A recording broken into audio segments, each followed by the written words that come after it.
Hi there, welcome back to Creatively Crafted Life. My name is Melanie, and yes, I have a stack of cards to share with you. So these are the cards that were made using the SCT Crop and Create card class this fall. It took me a while to get through them. As you can see, there is quite the volume.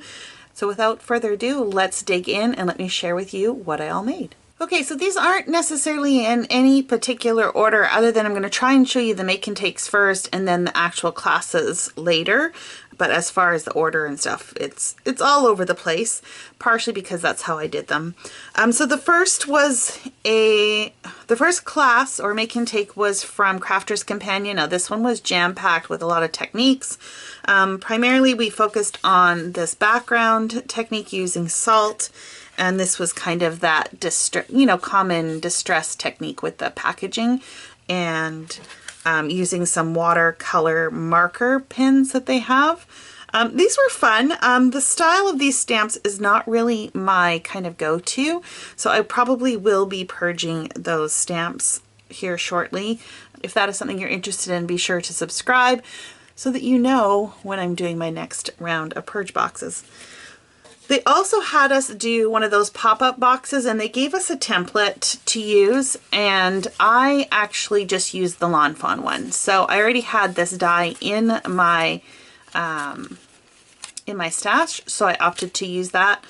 I switched up the color scheme, and they gave us stamps and dies to do the numbers, but I opted to go with some glitter stickers instead. And this is really cute. I really like how this one turned out. And I have a nephew who is turning 10 in January, so this one will be going to him. So the next make and take that I'm featuring here is from Simon Hurley. So we got one of his stamp sets and some lunar paste, which is what we used on the stencil. This turned out super cute.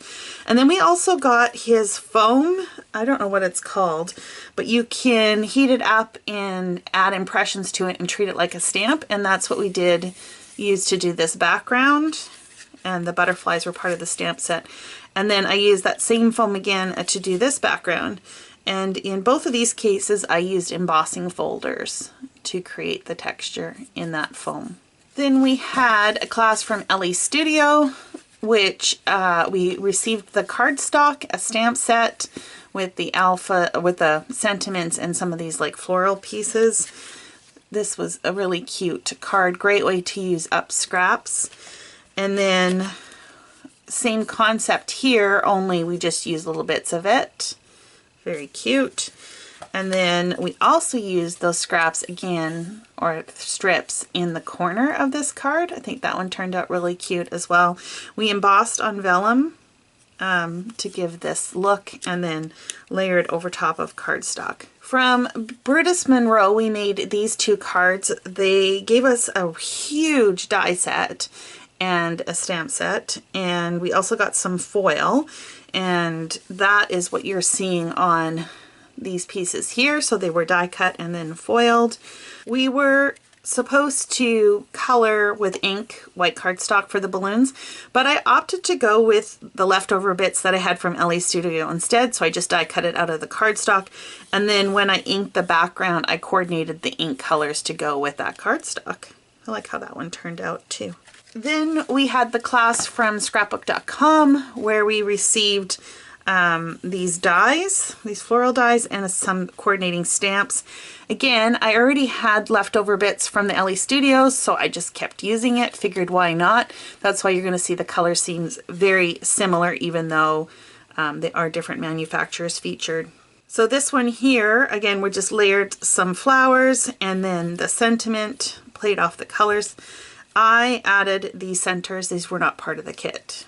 I switched this one up a little bit because, you know, just gotta make it mine, and I added like the grass at the bottom and the sentiment here. And again, these are just layered die cut flowers from that cardstock, and then these half gold pearls were from Tailored Expressions, not from the kit but from my stash. And this features that same stamp set with those flowers we embossed in gold, and then I pulled a piece of foiled cardstock from my stash. You guys know how much I love that. And I've actually cut them down into 4x6 panels, so this was a perfect opportunity to use that up. We also had a class from Close to My Heart, and what I do like about that is that they do run a little bit more on the masculine side, so these would be great. I'm always running short of those types of cards, so I'm very happy to have 3 in my stash. The next 2 cards feature this really cute die, globe die, and this little image from Your Next Stamp. I believe that's the first time I've ever had one of their stamps, so it was kind of fun to play with. The original design called for just the image to be in here, no washi tape, but I don't like my images floating in my cards, and so I thought adding the washi tape or the washi tape banner just kind of helped anchor it a little bit. The next 3 cards featured this stamp set from Honeybee. It came with this image and then the sentiments, and you could use the stencils that coordinated with it to color it in super quick. And then using that same stamp, the flexibility that you could just use diagonal bits. That was kind of fun. This piece here is a piece of cardstock. They wanted you to use ink. I've got lots of cardstock scraps, so that's what I used. And then this is the 3rd card. And I messed up on the orientation of this, and so I trimmed this panel down and pulled more of that kind of foiled cardstock from my stash, and I think that looks just fine. Now I do have envelopes in here, which is why it looks a little bit odd on that one side. So that was Honeybee stamps. And then we also had a class with Vicki Boutin, and that featured some dies and stamps from SCT themselves. It had this little cute envelope, and I love the idea of just tucking things into the envelope, which is kind of fun. I changed this up a little bit because that's what I do. They called for more stamped images on this side, but I had already stamped and fussy cut out extras, so I figured I would use that instead. And then this is a slimline card. We also received this digital printed sunflower image. The class was a really short, like 15-minute class, and it was using watercolors, but I already had my Copics out, and so I used those instead. I added a little bit of Heidi Shine and used a die from my stash to finish this one up. Okay, then we get into the official classes, and this was Lawn Fawn's class. It had these cute little squirrels. You know Lawn Fawn is known for their images. It also had these die cut or dies to cut the sunflowers out, and we also received the Hello die. Isn't that cute? We did receive paper with this one as well. Lawn Fawn does a good job with their papers. And I think there were some different sentiments they used, but I opted to stick with more generic like hello and happy birthday because those are the ones I send the most. Then there was the class from Mama Elephant. It was definitely a get better or feel better soon type of theme. And it had these super cute little bunnies and all of these little images that fall along the line of, you know, injury or recovery or being sick. This was taught by Christina Warner, so lots of watercoloring techniques. That was the one card. And then this one we did the background, added the little guy, and his little paws are cut out so that you can slip in one of the images. Super cute. And I added the colored cardstock as a frame. I just think that set that off. And then this was another one where we watercolored the images, ink blended the background. So cute. We had a birthday themed class from Hero Arts, and that was taught by Laura Basson. Very fun. We had the stencil as well as the stamp set. For this card, we just used the candles and stamped them in a line across the diagonal. That was kind of fun, and just embellished it with some sequins from my stash. And then this one was just taking one of the stamps that you could die cut out and repeating it. Very cute. I love her style. It's very clean and simple. Speaking of clean and simple is the Queen, Kathy Zielski herself, in Concord and Ninth. This was a really fun stencil set to do the oh hey, and then of course it came with some words and the banner to add. Very fun. To make these a little bit different, we changed things up in the background. So for instance, this one has these floral pieces, kind of a retro look. These ones have these diamonds in the background. And for this one, I ink splattered and then added some little enamel dots. For Tailored Expressions class, we used their triple stencils. They're mini slim lines, and basically you get 3 cards out of each stencil, which is kind of cool. So the stencil is kind of, you know, set up as one panel, something similar to that. So you stencil each layer individually and then you trim it down to size afterwards, which I think is a brilliant concept. So this is not pattern paper. This is all colored in with stencils. We just added a sentiment, some of the die cut leaves that coordinate with the stencil itself. Isn't that cute? I've seen these done as Christmas. Beautiful. And for this one here, I added some Heidi Shine splatters on it. And yeah, I think that turned out, those turned out really cute. Mini slimline. Tina K's class was the Christmas featured one. This one here, super cool with a silhouette image. I ended up stamping it and embossing it, and I messed up. And by what I messed up, what I mean is the background inking hadn't been completely dried, and I forgot to use an embossing powder, not embossing powder, like embossing buddy, you know, the powder, anti-stick powder.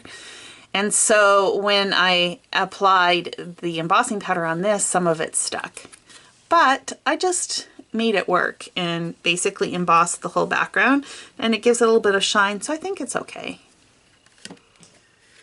More ink blending, again, some of that silhouette stamping on the background, and we used a white gel pen to color in the ornament. And this was a snowflake ornament. I added these sequins to the circles just to give it a little bit of sparkle. The next class featured another company that I have never purchased a stamp set from, and that is Pink and Maine. It was super cute. It came with like this cupcake ice cream kind of theme, obviously birthday celebrated. The big feature of it was this flocking powder, and it has a little bit of glitter in it as well. So I had flocking powder from years ago, and I had actually never used it. So it was really fun to be encouraged to pull that out. Now this was the color that they provided, but you'll see in future cards that I pulled out some of the other stuff from my stash to make it work. We also got this party hat die, and this is where I used other flocking powder in my stash. So this is the blue here is from my stash. I messed up when I cut this out, and I thought I had all the pieces together, and I didn't. And so one of the pieces was missing. So to cover that up, because there was no way I was doing this over again, I added these red pom-poms, and I think that looks super cute. The flower at the top is glittered with like a super fine navy, and then we also had a stencil to do this kind of burst in the back. This is another one where I pulled out my own flocking powder. I changed the color scheme up. I wanted it to be a little bit more on the masculine side. And so I used some orange flocking powder I had. And it is like soft, like it's fuzzy. I don't know how else to describe it. Kind of like velvety, I guess, more than anything else. What's cool about this card is that it is a little bit of a pop-up card. So, or a tent card, so when you stand it, it will stand like that. So it's got like a W shape. Gives it a little bit of dimension, so a little bit of interest when you're looking at it, you know, on a shelf or something. Anyways, super cool. And then the last class, and I have to admit, this was the last class I did because I wasn't too sure how I felt about it. cards are gorgeous, but it's a lot of little work. So this is Spellbinders. So a lot of die cutting, layering, that kind of thing. Super fun though. I like how that turned out. This one here, we all had a stencil as well. It was an 8.5 by 11 stencil to do this background, and I just used some gold embossing powder. Yeah, it's just super cute. And then the last one was this Build an Elf. For this stencil, I used some glitter paste in the background, and the little elf's feet wiggle back and forth and totally fits the sentiment, "You rock my Christmas socks." I think that's so adorable. He turned out really cute, and he was actually easier to put together than I thought. I thought all the little pieces would drive me crazy, but it was okay. It was okay. I'd make him again. Okay, so those are all the cards that I made in the SCT Crop and Create Fall Card Delivered class. I hope you are inspired. Some of these items I believe are exclusive to the class, but also many of them I think are offered by the manufacturers. So if you are, if anything piqued your interest, be sure to go and look for that. If you do need to know a stamp set name or something, I think I still have all the instructions. I could look them up. Just leave a comment below. And I think that's it. Thank you guys so much for hanging out with me. And until next time, happy crafting.